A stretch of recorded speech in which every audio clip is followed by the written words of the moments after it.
Les deux meilleurs kickboxers actuels au-dessus de 100 kg, les deux meilleurs stand-up fighters.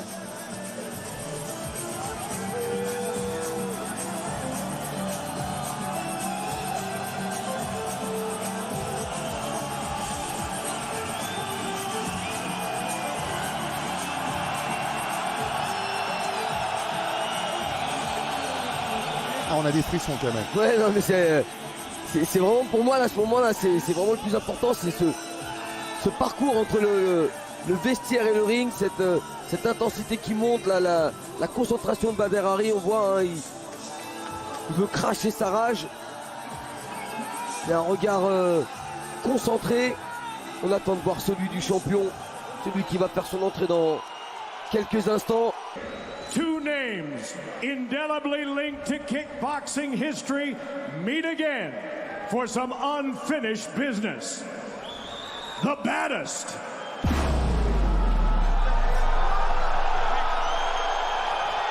and the king.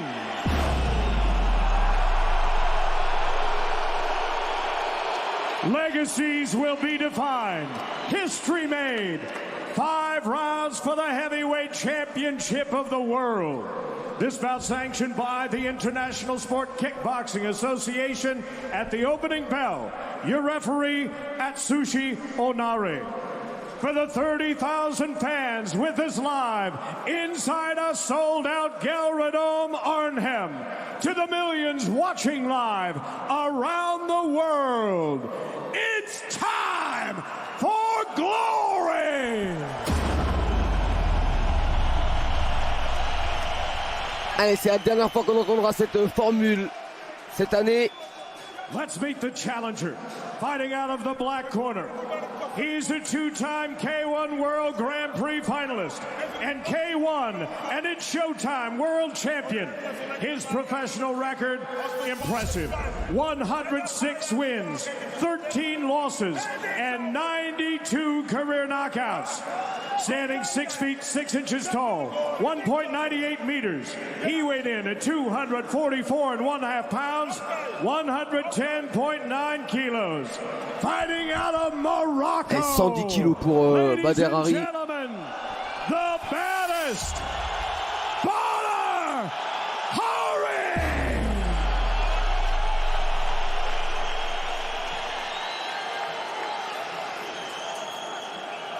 And now his opponent, fighting out of the white corner.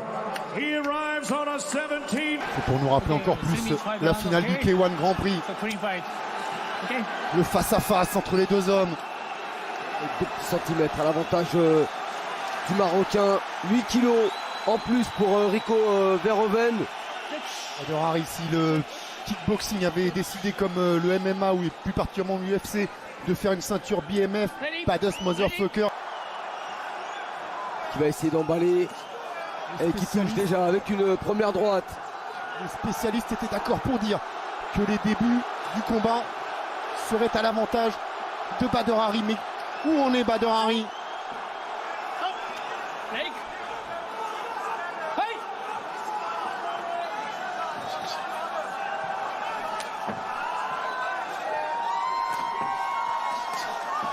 Ouf.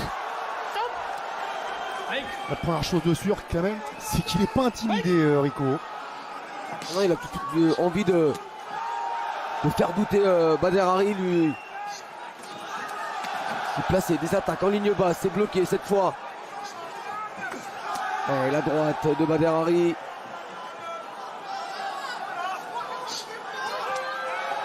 Le dernier combat de Bader Hari remonte au 3 mars 2018, victoire sur SD Gargues. C'est vrai que c'est pas les mêmes appuis, hein, quand vous voyez les poteaux. Oh, attention, c'est lui qui est touché. Il a été complètement solide de mettre la pression sur Bader Hari. Et attention derrière. En restant très très calme, il a réussi à placer cette droite qui a déjà fait beaucoup de dégâts chez ses adversaires. Bader Hari qui accélère maintenant. Et Rico qui va gagner du temps pour essayer de récupérer. Et encore une longue minute à tenir.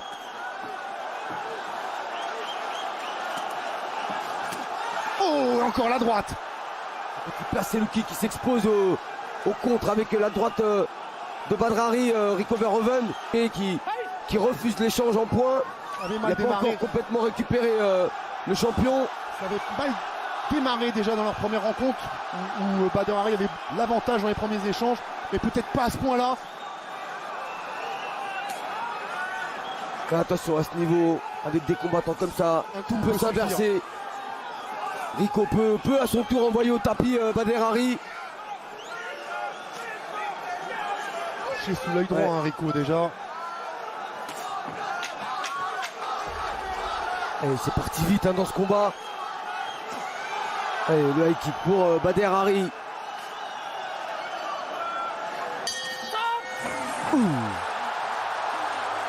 Quelle première reprise déjà. Première reprise. Beaucoup de choses. Un Rico Verhoeven qui a attaqué le premier, qui a voulu mettre en difficulté Badr Hari, qui a contré avec une superbe droite.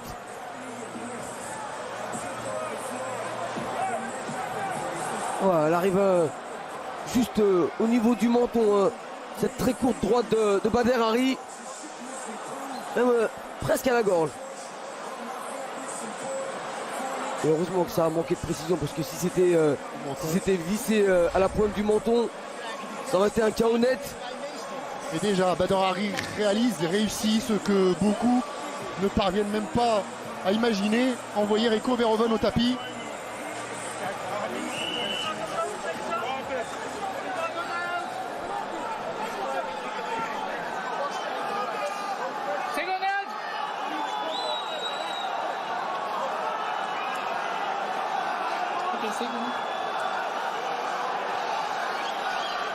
Allez, c'est le Marocain qui prend le meilleur départ. Il a déjà envoyé une première fois au tapis Rico Verhoeven. Là encore, Verhoeven c'est qui va Rico presque plus être dans la position confortable du champion qu'on doit venir bousculer. Mais attention, il sait qu'il doit revenir. Et les appuis. Attention, c'est le crochet maintenant de Badr Hari. Et on sent que ça peut venir des deux côtés à n'importe quel moment. Il y a eu des championnats du monde de boxe anglaise qui nous ont énormément déçus il n'y a pas longtemps. Mais ce combat là, en pied-point, là vous avez pour l'instant il tient son rang. Vous avez deux montagnes face à face et ça recule pas, ça cherche vraiment le coup dur, ça s'engage, ça prend des risques.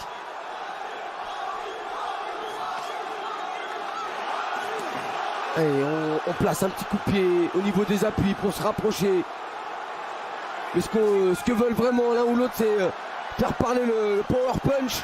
Là en travaillant plutôt à l'intérieur, c'est Rico Verhoeven. L'autre en prenant l'extérieur avec ses larges crochets, c'est Badr Hari. Et il passe en garde de gauche et maintenant Badr Hari place le retourné.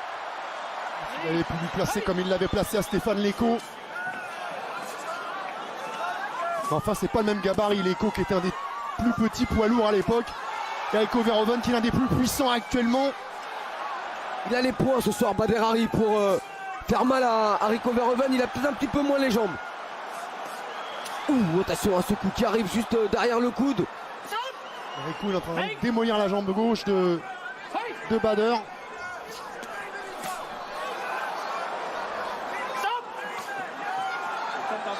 Avec des low kicks intérieurs en répétition. Attention parce que si vous dites que Badr mise tout sur l'anglaise, s'il n'a pas les appuis derrière, on le voit bien là, ça pute la même chose. C'est souvent quand il est attaqué au niveau des appuis qu'il est en difficulté Badr Hari. Il n'a pas le réflexe de bloquer.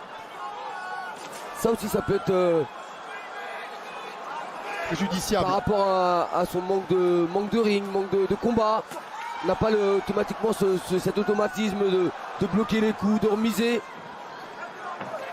Alors il va sur ce qu'il sait faire, c'est-à-dire chercher la guerre, mettre la puissance avec des coups sur les côtés, à l'intérieur, en anglaise. Percute très court pour Rico Verhoeven. Il a encore le crochet, il a ripé. C'est toujours ça, à l'intérieur pour Rico, les directs, les uppercuts et les larges crochets pour Badr Hari. Et la salle qui se réveille.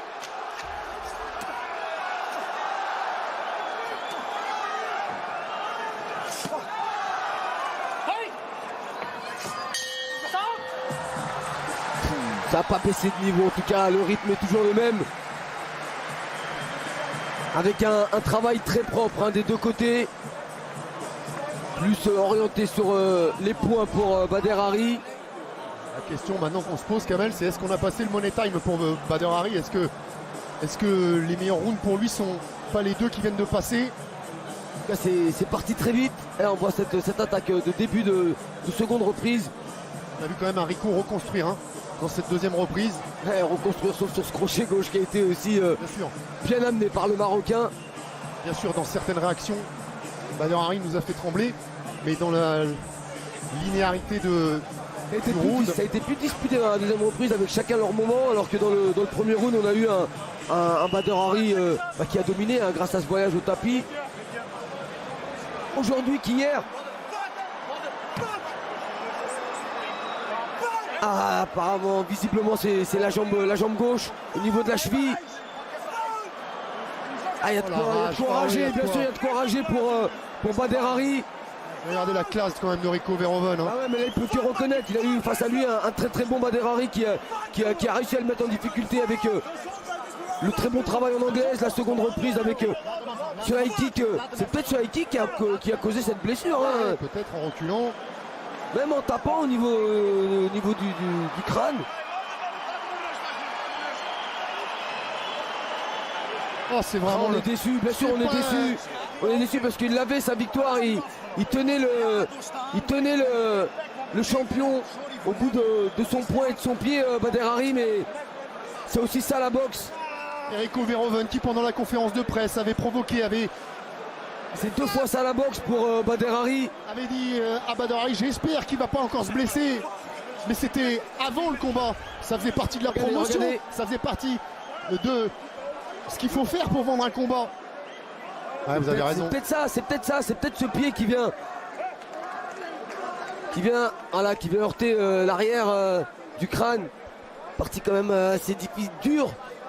Il tape avec la malléole un peu. Ouais. Il y a aussi ce coup de pied avec le talon. C'est plutôt là.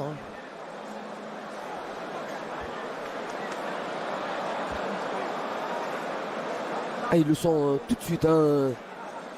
Ouais, c'est peut-être ce coup de pied. Ça fait vibrer. On a vu vibrer le pied.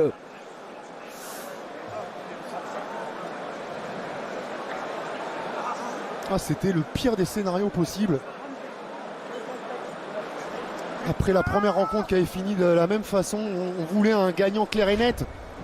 Encore plus après ces 2 reprises où on a eu vraiment comme au premier combat, Kamel, un très grand combat, un bon niveau des deux côtés, un Bader Hari efficace. Oh, la peine de Bader Hari, là, ça elle est communicative parce que franchement, il est en train de faire un super combat. Et combien de temps il va falloir maintenant pour le retrouver sur un ring? Et ça nous frustre, ça nous prive forcément d'un dénouement sportif. On les comprend, c'est l'arme au top. Le jour du combat, il était au top, Bader Hari, il n'y a aucun doute. Il avait de la puissance dans les poings, de la puissance dans les jambes. Il avait vraiment bien débuté ce combat. Bon, voilà toute la cruauté de ce sport, Kamel. Des mois, des années de sacrifices, de privations, d'investissement pour qu'une blessure ruine totalement un rêve. Et lui, il n'a rien à se reprocher. Ce garçon, rien, mais comme la première fois, pour lui, c'est comme la première fois. Il était malmené en début de combat. Il est maudit ce combat, faut croire. Il y a peut-être une malédiction sur ce combat. Ils arrivent à se retrouver, mais il y a toujours un truc qui vient stopper l'échange. 2 fois la blessure, honnêtement, ça fait beaucoup quand même pour une coïncidence.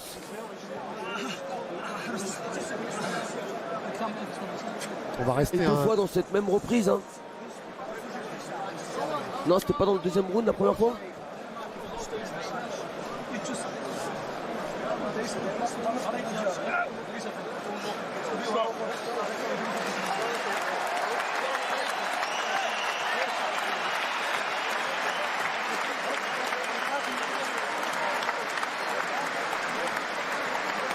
C'est dans la 3e reprise qu'arrive cette blessure.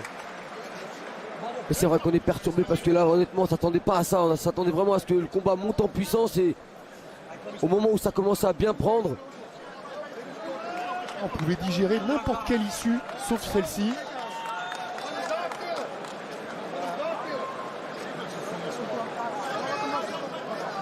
Évidemment, Rico, il a rien à se reprocher.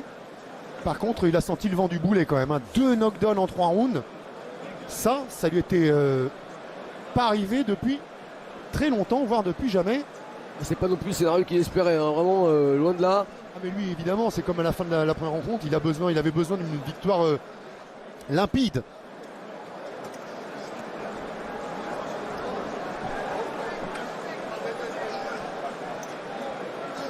Aïe, aïe, aïe, aïe, aïe, aïe, aïe.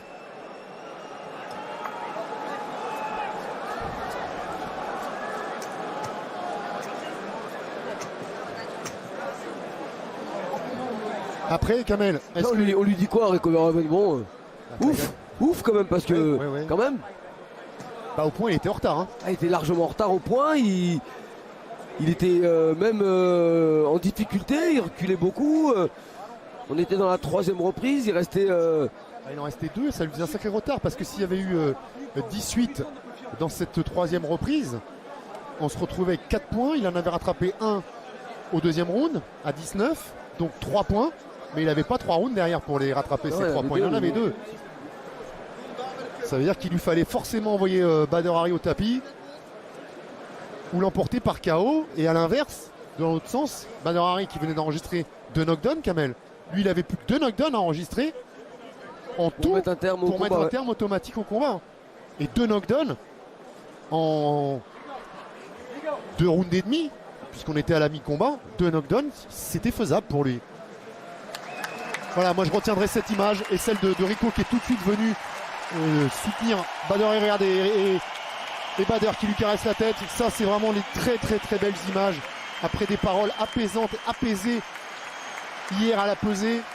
Les deux se montrent à la hauteur de leur statut. De la part de Rico, c'est pas une nouveauté. De la part de Badr, c'est une grande preuve de maturité. C'est ce Badr là qu'on a envie de voir encore de nombreuses années. Et évidemment qu'on va espérer avoir un Collision 3. Mais ça va nous obliger à attendre un an. Ouais, et puis surtout en savoir un peu plus cette blessure de Badr Hari, parce qu'au niveau de la cheville, vous savez que c'est aussi très long hein, pour la récupération. C'est comme le genou. Allez, on a pris un tout petit peu de retard. Vous restez bien avec nous si vous êtes pressé de voir l'UFC Busan avec la 3e participation de Cyril Gane. Ce sera tout de suite après qu'on ait rendu l'antenne. On va encore attendre un peu, voir s'il y a interview ou pas sur le ring. Il devrait y avoir au moins Rico et pourquoi pas Badr. Évidemment, c'est les images que vous avez envie de voir. La décision officielle d'abord, parce qu'elle n'a pas été rendue. Allez, c'est sur civière que va partir Badr Hari. C'est au minimum une grosse entorse hein, pour Badr Hari, si c'est pas pire.